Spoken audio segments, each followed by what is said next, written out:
Have you ever found yourself standing in the middle of your living room, surrounded by chaos and wondering, how in the world did I get here? You're not alone. Parenting is often glorified in social media highlight reels, picture perfect smiles, crafts, and family outings. But in reality, it's messy, exhausting, and downright overwhelming at times. And let's be honest, some days, the idea of dealing with another meltdown or making yet another tough decision makes you feel like you're trying to lift Mount Everest without any training. If you're nodding your head right now, or maybe even chuckling because you totally relate, you're in the right place. Today, we're talking about something that doesn't get enough airtime: a prayer for strength in parenting. Because let's face it, we need supernatural help more than ever.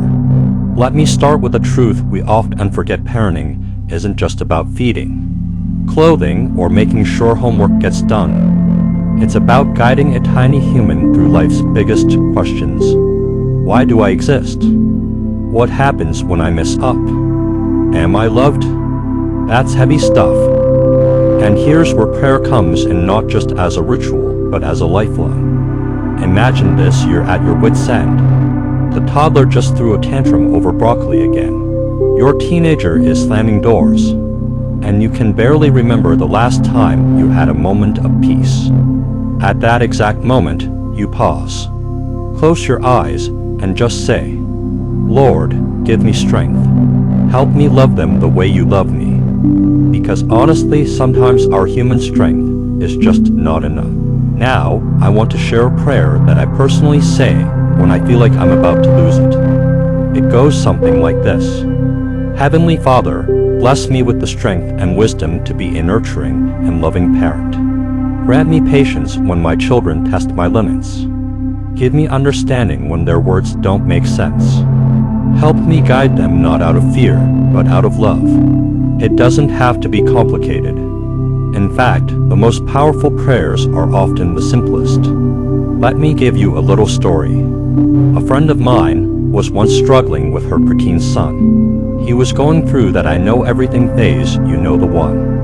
One night, she decided to take a small step. Instead of lecturing or raising her voice, she prayed, "Lord, give me patience and help me to see my son through your eyes." The next day, something changed. Her tone was calmer, her approach gentler, and for the first time in weeks, her son actually listened. Coincidence? Maybe, but I like to believe there's power in aligning our hearts with God's will.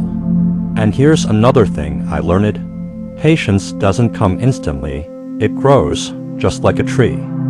At first, you have to water it with small acts of grace. A kind word instead of a sharp one. A moment of listening instead of immediately fixing. A deep breath instead of shouting.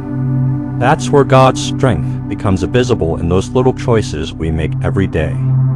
So if you're watching this and feeling worn out, remember this: you don't have to do it alone. God's strength is waiting for you. Let's make this personal. Right now, repeat this after me. Lord, fill me with your strength. Help me to love my children even when it's hard. Guide me to be the parent they need. Feel that? That's hope starting to grow. Before we wrap up, here's a gentle reminder. If this message helped even a little, hit that subscribe button. Thank you for being here today. You're doing an amazing job, one prayer, one step at a time.